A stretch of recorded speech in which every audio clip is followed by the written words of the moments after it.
the whisper of the Tao, the philosophy of flow. That which bends does not break. What is yielding can overcome what is hard. That which offers no resistance moves through where there is no space. This is not a riddle, it is wisdom, but not the kind that shouts, it whispers. Few today recognize the power of silence, the strength of doing nothing, but more importantly, the art of acting without force. This is the way of the Tao. We begin, not with certainty, but with a mystery. There is no conclusive proof that Lao Tzu, the author of the Tao Te Ching, was a real person. And yet, his words have shaped civilizations. His ideas ripple across time. The Tao Te Ching is not just a book. It is a doorway into a world without control, without ego, without resistance.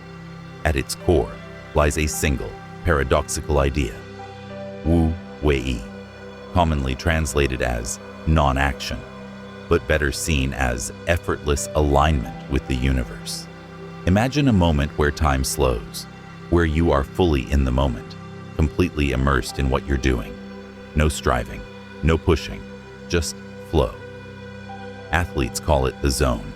Musicians call it being in tune. But the Tao calls it simply the way. Stillness in Taoism is not laziness. It is not escape. It is a form of clarity, an awareness so sharp it moves before the mind does. And this stillness can exist even in motion. There is an ancient story tucked within Taoist writings. A cook named Ching, who carves oxen with such ease it seems like he's dancing.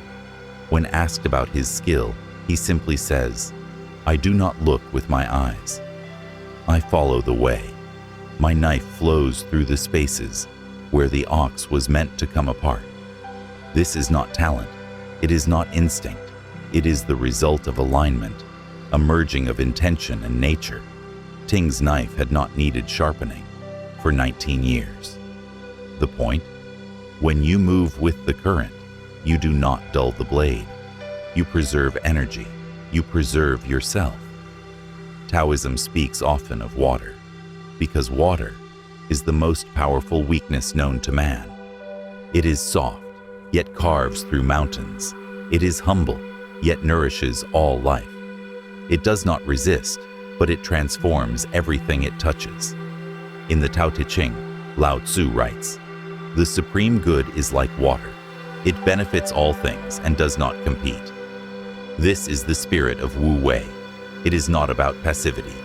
It is about knowing when to act and when to let go. In modern society, we're told to push harder, to hustle, to conquer. But at what cost? Anxiety, burnout, disconnection from the present. We spend our lives swimming against the current, trying to control everything. Our careers, relationships, even time itself. But the river of life has its own course. And no matter how strong you are, you cannot bend the river.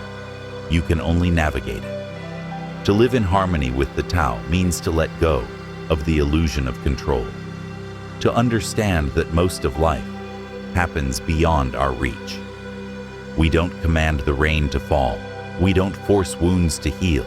We don't choose whom we fall in love with. Life just happens, and the Tao, it is the thread running through all of it, unseen, unnamed, ungraspable.